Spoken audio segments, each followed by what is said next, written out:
Bismillahirrahmanirrahim. Bismillahirrahmanirrahim. Assalamualaikum warahmatullahi wabarakatuh.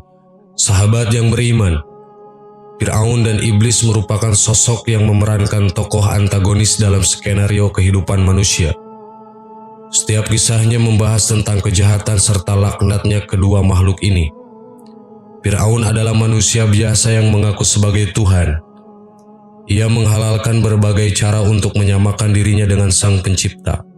Sedangkan Iblis menjadi musuh nyata yang menjerumuskan Bani Adam menuju jalan kesesatan agar bersama-sama masuk ke neraka.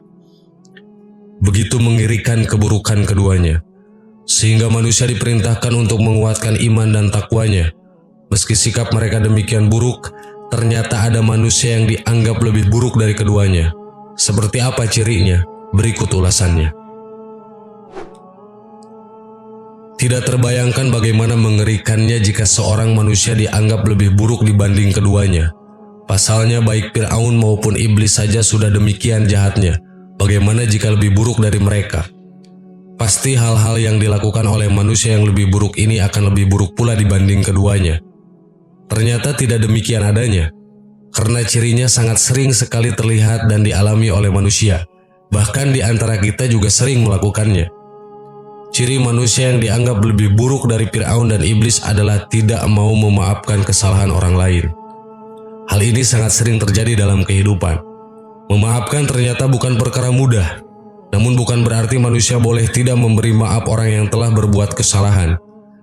Hal ini tertulis dalam kitab An-Nawadir karya Syekh Syihabuddin Ahmad Ibnu Salamah Al-Misri Al-Qulyubi Asy-Syafi'i.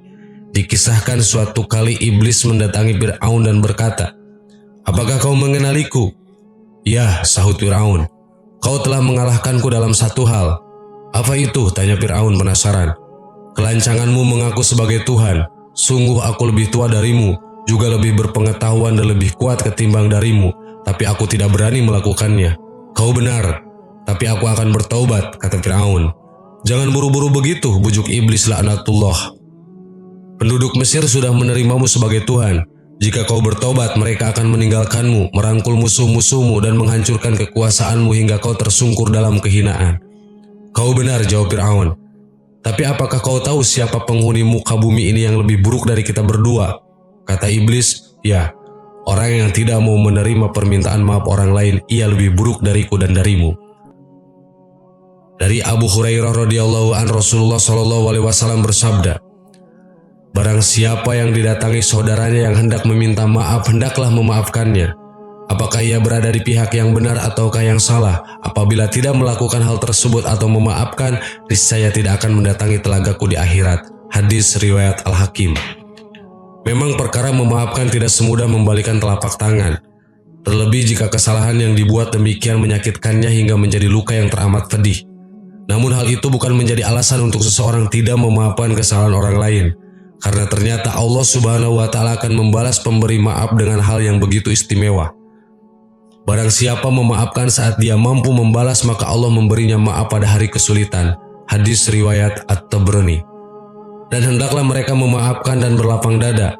Apakah kamu tidak ingin Allah mengampunimu? Dan Allah adalah Maha Pengampun lagi Maha Penyayang. Quran Surat An-Nur ayat 22. Sahabat yang beriman, ternyata begitu hinanya di pandangan Allah orang yang tidak mau memaafkan orang lain. Semoga kita menjadi hamba Allah yang pemaaf, agar kita menjadi seorang hamba yang disayangi oleh Allah Subhanahu wa Ta'ala. Amin. Wallahu a'lam. Wassalamualaikum warahmatullahi wabarakatuh.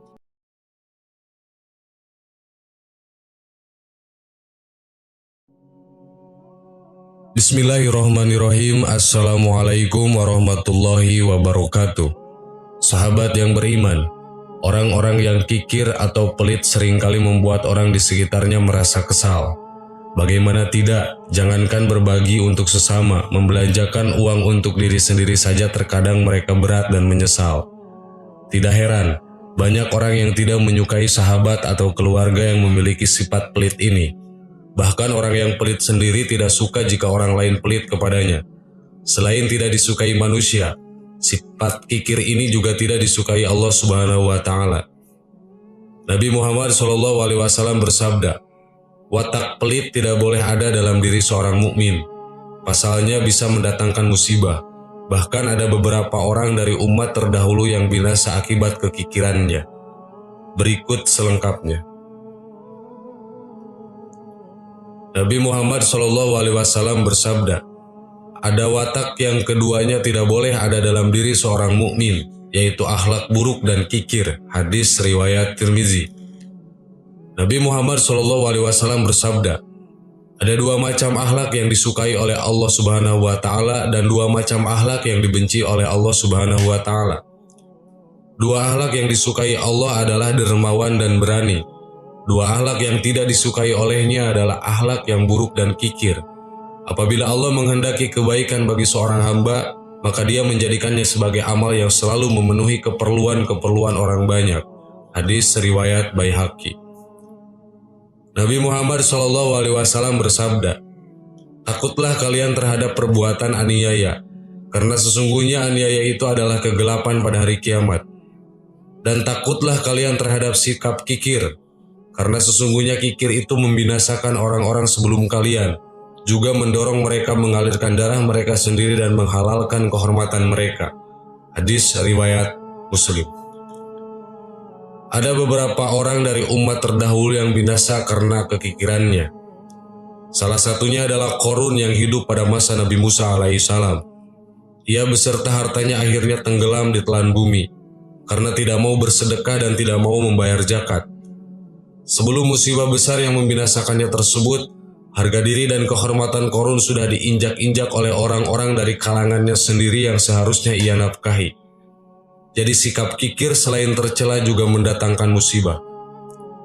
Sifat pelit atau kikir ini muncul karena suudzon atas rezeki yang dijanjikan oleh Allah Subhanahu wa Ta'ala. Mereka mengira dengan mudah berbagi kepada orang lain maka hartanya akan habis. Hal ini tentu bertentangan dengan prinsip sedekah, di mana semakin banyak dikeluarkan akan semakin banyak Allah menambahkan. Diriwayatkan oleh Abu Hurairah, Rasulullah SAW bersabda, tidak ada hari ketika seorang hamba memasuki waktu pagi kecuali kedua malaikat berdoa. Salah satunya berdoa, ya Allah berilah kepada orang yang berinfak gantinya. Dan malaikat yang satunya berdoa, ya Allah berikanlah kepada orang pelit kehancuran. Hadis riwayat Bukhari dan Muslim.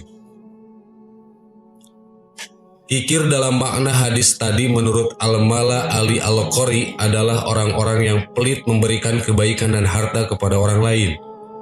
Sementara itu Al-Hafiz Ibnu Hajar rahimahullah mengatakan jika kata hancurkanlah memiliki makna bahwa harta itu sendiri yang hancur atau pemilik harta tersebut. Maksudnya adalah hilangnya kebaikan karena sibuk dengan yang lainnya. Sahabat yang beriman, demikianlah informasi tentang dua akhlak yang tidak boleh ada di diri seorang mukmin. Semoga kita terhindar dan bisa menjauhi dua akhlak tersebut. Amin. Wallahu a'lam. Wassalamualaikum warahmatullahi wabarakatuh.